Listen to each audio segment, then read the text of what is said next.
We started the company in 2013 in a tiny city of Tallinn in Estonia. And it came about because we realized there's a massive industry of transportation that was very broken.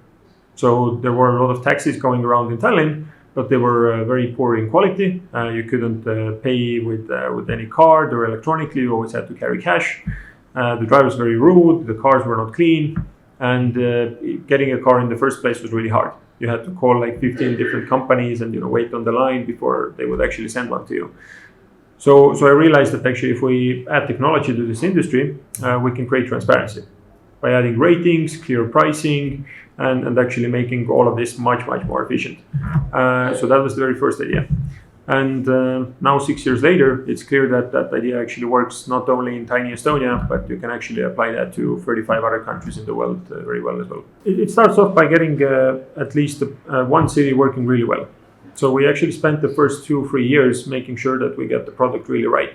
So we know exactly why would customers want to use it? Why would drivers prefer us over other platforms? And we realized that it really comes down to having a great affordable service.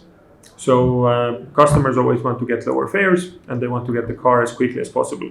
And drivers want to have as good earnings as possible. So we designed the whole company to do that really well. And once we had figured out how to do that in one market, then we could take that experience and very quickly go from 1 to 35. We see that our core advantage over everybody else is exactly that. It's lower prices for a great service. And making sure that the drivers always make more than they do on other platforms. And long term, if we can do that, then we think we will be the most successful platform, the fastest growing one. So why we focus in Europe and Africa is because it's a very local market. So transportation works very differently in the US, Latin America, Europe, and Africa. And you need to pick a few regions and focus your product on those. You can't be doing a great job everywhere. And that's why we see that actually it makes sense to focus. And for example, regarding payment methods and just having a management team focus on a less number of countries, make sure that we have a better product for customers at the end of the day.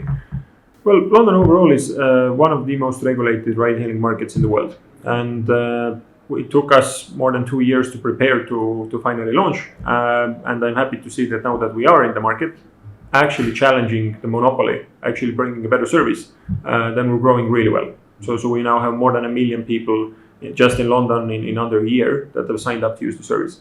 And we actually see similar progress in most of our other countries around the world as well.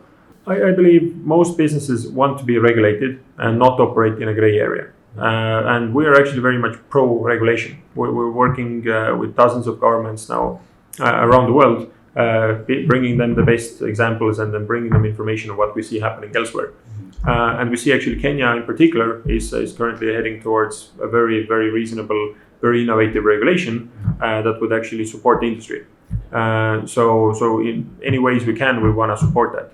When we started in South Africa about 3 years ago, we had no idea that we can grow so quickly here. And actually increasingly the company is shifting more and more focus to the opportunities we have, because we see that we can create so much value. There's already more than 10 million people that use Bolt in Africa for transportation. And we can see we can grow that number from 10 million to tens of millions in the next years. And similarly on the partner side, we today have about a few 100,000 drivers that are on the platform across Africa, but that number could be in the millions. So there's huge opportunity to bring affordable, great transportation to people here. So food delivery, we haven't launched in any African markets yet. We're just rolling it out in the first European countries at the moment, but we plan to do so in 2020. We need to look for every product what makes sense in that particular market. So we see scooters make sense in some cities, but for example, car rentals or renting other type of vehicles might make sense in others. So one of the things we're actually looking at now in Africa is how do we provide financing to the drivers? Because what we want to do is we want to actually empower the drivers so they wouldn't always rent cars, but they could actually have access to buy a car on their own if they do well, or buy a boda if they want to. So that's one of the areas we're looking into, how can we support them more.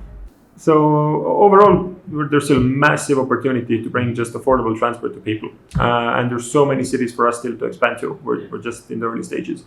Then again, the second topic is how do we support our partners? So whether that's today, that's drivers, it might be couriers, it might be restaurants. How do we solve their problems? That's a big area for us. And then thirdly, it's all around. Once you have all the transportation of people, transportation of food, then we can expand many more use cases. Like for example, delivering packages or other items that need to be carried around the city. We don't have any immediate plans for going public, but we've doubled the company since the last fundraise in size, and will likely raise more funding in the years to come.